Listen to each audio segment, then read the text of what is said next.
Hello, artists. It's time to start talking about color. So, why are we even studying color? Why is this important? Well, humans are really emotionally affected by color. Different colors and different color combinations communicate different feelings and moods. And this is really important when we think about what type of message or mood we want to convey in our artwork. So, for a second, think of a logo from a company or a product that you like. You might want to look at the screen. There are a whole bunch of different companies on there. Like maybe you really like Oreos, or you really like McDonald's, or Coca-Cola, or Legos, or Target. And you can see on here kind of the spectrum of color and what type of sort of feelings those colors evoke. And you can think for a moment about, why do you think that company chose those colors for their brand? I guarantee there was a team of advertisers and people working for that company that decided what are the best colors for the logo for this company. Why do you think, say, like Oral-B, a toothbrush company, might use the color blue? Or why do you think McDonald's might have used the color yellow instead of green or red for their logo? What kind of feelings or what type of mood is the company trying to convey to the consumer? So just take a second, take a look at some of these advertisement logos, and just think about why, like for example, Apple. Why would Apple use white and silver for their logo? It's something interesting to think about as you look at these logos. So here's what I'd like you to do right now. You should have your sketchbook in front of you and something to write with, a pen or pencil. And there are 5 words I want you to write down in your sketchbook. We're going to take a few notes today. So this is going to be color vocabulary that I will be using over the next couple weeks. And it's important that you know what these color vocabulary words mean.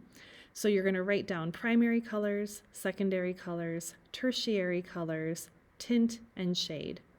If you need to, you could pause the video right now to write those words in your sketchbook. Give yourself a little bit of space between each one so you can write down the definition as well.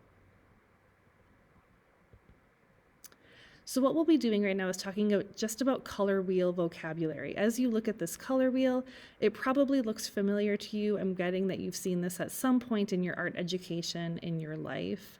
Hopefully this isn't brand new to you, but if it is, we're going to talk about it today. So the first thing on the color wheel that we want to pay attention to are the primary colors. Well, what are the primary colors? The primary colors are red, yellow, and blue. And these are important because no other colors can be mixed to make the primary colors. So red, yellow, and blue exist on their own.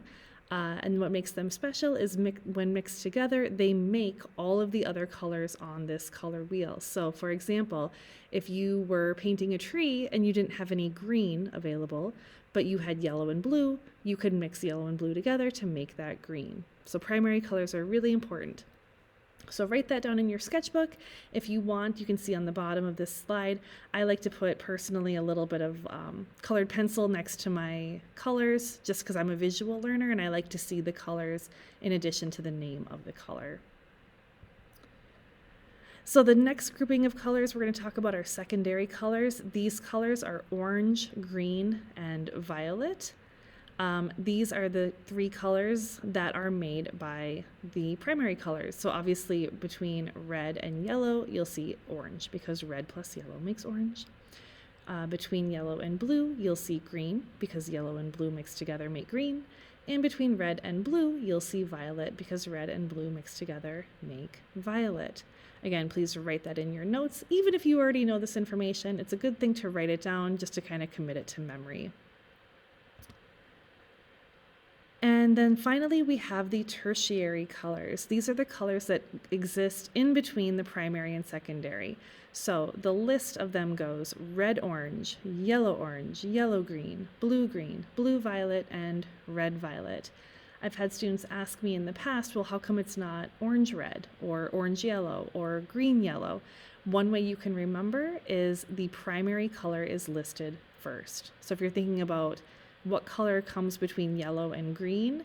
Well, the primary color is yellow, so it's yellow-green. Or what color comes between red and violet? Well, the primary color is red, so it's red violet. List these in your sketchbook as well, please. And again, if you want to make a little dot with your colored pencil to see the color next to the name, I say go for it. And as always, please feel free to stop this video at any time or just pause so you have some time to write in your sketchbook. The next vocabulary word we're going to talk about is tint. So when we mix paint together, which we won't be doing exactly in this class, but if we were using paint, we would start with white. We would mix a tiny amount of color into that white, and that is how we would get a tint. So the sort of formula you use for this is white plus a color equals a tint. And you can see on the screen right now a range of tints between white and red, between white and yellow, and between white and blue. Notice that there is not just one tint, there are lots of different versions of a tint, the same way there are lots of different shades of gray when we were shading with value in our pencils. The same is true with our tints. So you can have a very, very, very light pink into kind of a medium pink into almost like a dark red bubblegum pink when you're looking at the tints that can be made with red. And then we're going to be looking at shades. So a shade is the exact opposite. So a shade is a color plus black makes a shade. So if we were using paint, again, we'd start with the color and then we would add a very, very, very small amount of black to darken or deepen that color up. So if you look at, for example, blue, when you add just a tiny amount of blue, you start to get a sort of navy blue into a really rich, like midnight blue, all the way down to black. Black is a very powerful color. When you are painting, you only want to add a very small amount of black. So let's look at the color wheel one more time, now with some tints and shades included. So if you look at that center ring, you see that pure hue. A pure hue is just a pure color. So that center ring on the color wheel is the basic color red, red, orange, orange, etc., all the way around. The inside rings are where you start seeing tints. So it's every color on the color wheel with white added to it. And the exterior ring is where you'll see the shades. That's the color of the color wheel with a tiny bit of black added to it. So really every single color on the color wheel has a little value scale that goes along with it, from a very, very light tint all the way to a very, very dark shade. At the bottom of your notebook page right now, your sketchbook page, I want you to draw your very own color wheel. So this is how you're going to start this. First, you're going to draw a triangle.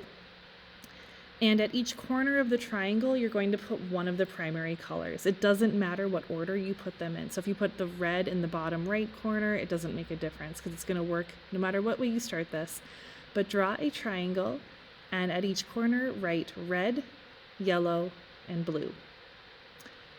Then you'll add a second triangle inverted, and in between the red and the yellow, you'll see a little point there. You're going to write orange.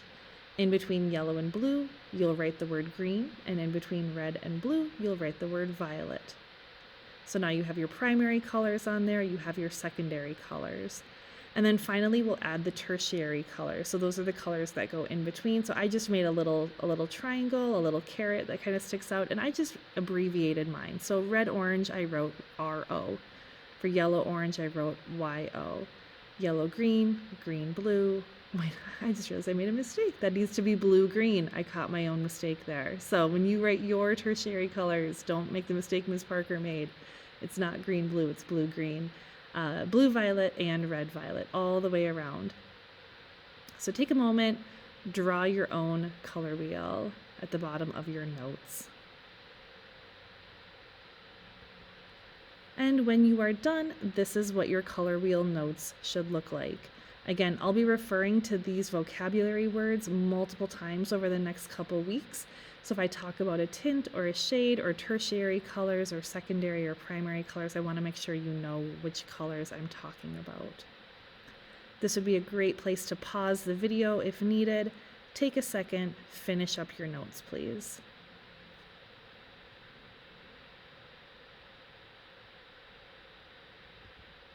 Okay, so now that we have some color wheel vocabulary down, let's talk about color harmony. So now we're going to go onto a new page in your sketchbook, And I want you to list 7 words this time and give yourself some space between each word.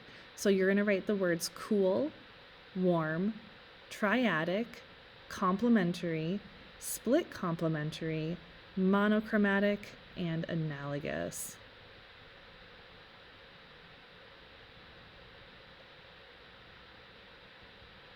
So hang on, what is color harmony? What does that even mean? So color harmony is several colors from the color wheel that produce a desirable combination. So maybe you've even heard some of these words before. On the screen right now, you'll see 6 different types of color harmonies. For example, complementary is one we're going to talk about right now, analogous and triadic and split complementary. There's also a few others that we're not going to talk about as much, but there's rectangular, tetradic harmonies, and even square harmonies. And all of these are based off of the color wheel. So why do we even care about this? Why are we learning about this in Art Foundations? When am I going to even use this information? So think of it this way. I would assume most of you, whatever living situation you're in right now, you probably don't want to be in for the rest of your life. If you're living with your parents, if you're living with roommates, if you're living with grandparents, I'm betting most of you at some point want to have your own place. And when you have your own place, you'll want to do some interior decoration. Think about what color combinations you would want for your bedroom, for your living room, for your bathroom. You're going to live in that space and you want to choose colors that you're going to enjoy looking at and that make you feel good. So knowing about color harmony is really useful in interior decorating. Every single morning when you guys pick out your outfits to get dressed, you are thinking subconsciously or consciously about color harmonies and what color combinations go well together. If you are interested in going into fashion in any type of capacity as a career, you will talk a lot about color harmonies. In photography, when you're taking photos, you'll want to think about what kind of colors you're seeing behind the lens, or even if you have a family one day and you want to have family photos taken, you want to coordinate your outfits. Some people like to do that in their family photos. You want to think about what's going to look good in front of a camera.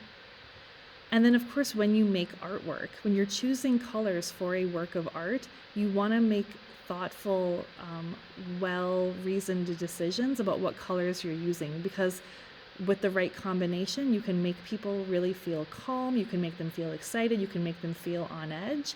And also when you choose random colors together, it can make your artwork feel very random, and you have to be thoughtful about what is the message you want to send as an artist when you're choosing your colors. So first, let's talk about cool hue harmony. This is what you're going to write down in the definition that you just put onto your sketchbook page. So the definition of cool hue harmony is these are colors that are associated with cool objects or circumstances, and they range from yellow-green to violet. So you can see on the screen, there are 6 colors there that would be considered cool colors. After you write down the definition, I want you to give yourself an example of what any three of those colors would make a cool harmony. So if you were making a painting and I said to you, I want you to use a cool hue harmony for this painting, what are 3 colors that you could use that would fall into that category?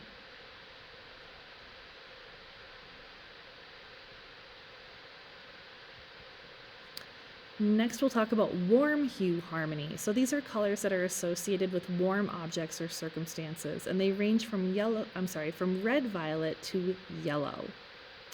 Again, these are colors that would make you feel physically kind of warm or kind of emotionally warm when you see them. They might make you think of fire or the sun, in the same way that cool hues might make you think of like icy blues or like a kind of cool forest green. Warm colors make you think of more warm things. So just like you did before, write down 3 colors that would fit into a warm hue harmony. If you had to make a piece of artwork today that had a warm harmony, what are 3 colors you might choose? You might choose red, red-orange, and red-violet. You might choose yellow-orange, yellow, and orange. But what would be 3 colors you could potentially choose for a warm harmony?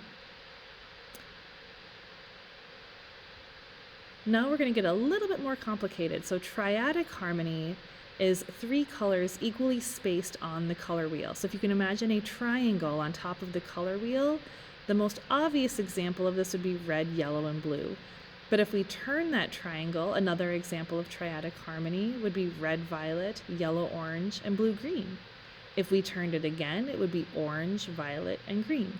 If we turned it again, it would be red, orange, blue, violet, and yellow, green. I hope you're sticking with me. So write down that definition of triadic.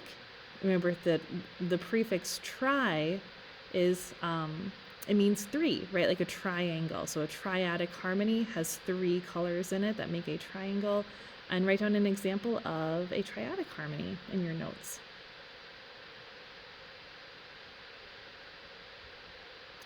Next, we're going to talk about complementary harmony. So complementary colors or complementary harmony are two colors that are opposite from each other on the color wheel. These are going to provide a maximum visual contrast. If you think of it this way, red and green are across from each other on the color wheel. They have nothing in common. Red is its own color, and green is a combination of yellow and blue, right? So these two colors don't have anything in common. When you think of a compliment, like if we give someone a compliment, it's like we're saying that, something nice to them. When we say complementary harmony, these two colors really complement each other, like they fulfill both parts of the primary colors. So for example, let's give another example, orange and blue. Orange is made up of red and yellow, and it's across from blue. So these colors have nothing in common, right? Again, yellow and violet. Violet is red and blue mixed together. That has nothing in common with its complement, which is yellow. One thing that you'll notice in advertising, advertisers love using complementary colors because it has such a high amount of contrast. And an advertiser wants to catch your eye. They want you to look at their products. So next time you go to the grocery store, look at how many products use complementary colors. It's really common to try to get your attention among lots and lots of products. So write an example down in your notes of two colors that have a complementary harmony. This is the one that most students get stuck on. This is the split complementary harmony. So a split complementary harmony is one color plus the two colors on either side of its complement. So if we go back to talking about red and green are complementary colors. Red, yellow, green, and blue, green are split complementary. So split complementary has three colors in it. Another example of that might be violet. So we know the complement of violet is yellow. Those are directly across from each other. Violet and yellow are complementary. A split complementary with violet would be violet, yellow, orange, and yellow, green.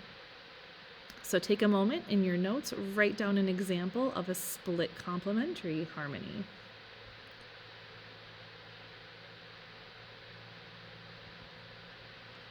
We have two left, we're almost done. The next one is monochromatic. So mono means one, chroma means color, so monochromatic is one color.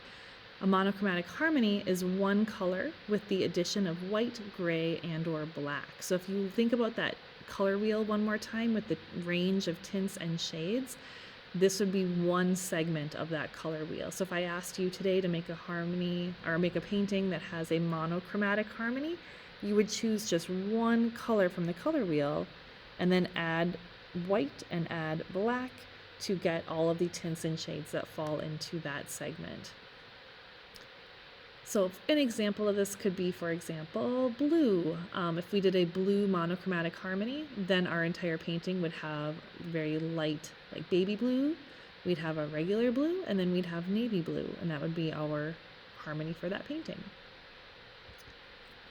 The last one here is analogous harmony. Analogous harmony means at least three colors that are next to each other on the color wheel and they share a common hue.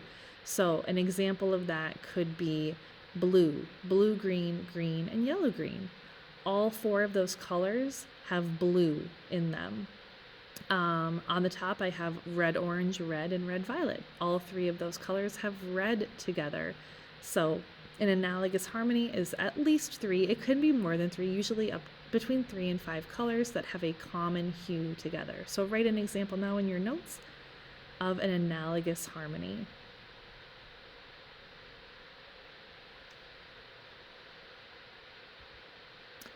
So this is what your notes page should look like at this point. Every single word now has a definition associated with it and a small example as well. You don't have to copy my examples. You can think of your own examples too.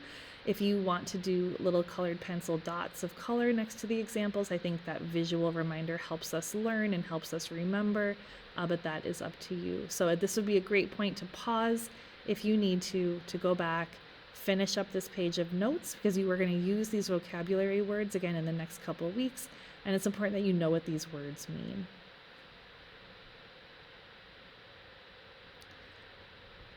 So what is the next step? Starting out, how are we going to start creating our own color harmony? So I found a great website. You're going to check this out. It's from Adobe. I'm going to show you an example of it right now, and it's a really quick and easy way to start making your own color harmonies. You are going to choose a color harmony for our next project. So think about all the color harmonies we just talked about, from analogous to complementary to warm to monochromatic. Are there any that are kind of standing out to you that you're like, oh, I really do kind of like the way those colors look together? So let's take a look at this website. When you open it up, it's going to show you a color wheel, and it's going to show you on the left side a whole bunch of different types of color harmonies. The top 5 are the ones I really want you to focus on, because these are the ones we just talked about. So analogous, monochromatic, triadic, complementary, and split complementary. You're going to notice there's a couple missing. Warm harmony and cool harmony are not on here. However, those are really pretty straightforward and basic, so you probably don't need to have a lot of practice with those. They're pretty easy to remember. If you want to take a look at any of the ones down here for fun, I say go for it.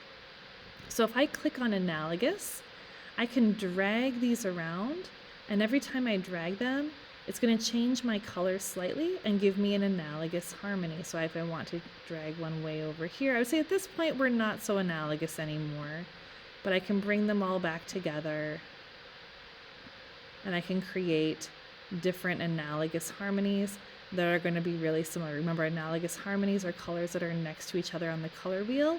It's kind of fun also because you can slide these down to make lighter or darker tints and shades. So this is what an analogous harmony might look like. Again, monochromatic is one color, so we really want to focus on the tints and the shades. Maybe you love the color green and you kind of like the way this harmony looks down here. Maybe you really love the color violet and you want to do a monochromatic harmony. Again, there's a shade, there's a tint, and there's the pure hue within that harmony. You might want to look at triadic. Again, this is a triangle, so there's orange, green, and violet. You can slide these around and change them up and see if there's another version of a triadic harmony that you might like to play with. And see what kind of color combinations you like. And again, slide these up and down. You might try complementary. Remember, that's 2 colors, but it is going to give you some tints and shades also to play with. So this would be kind of an orange and purple. You can slide that around to see different shades of red and green together. And if you want to get really fancy with this, you could start looking at some split complementary. Maybe this is more interesting to you and you kind of like the way these look. So if you find a color harmony that you really like, down here, I would suggest doing a quick screenshot of that harmony so you can come back and look at it again later, and maybe you'd want to use it for one of our upcoming projects. Thanks for your time and attention today, guys. Make sure you finish your color wheel and color harmony notes because we'll be referencing those in class tomorrow. Thank you.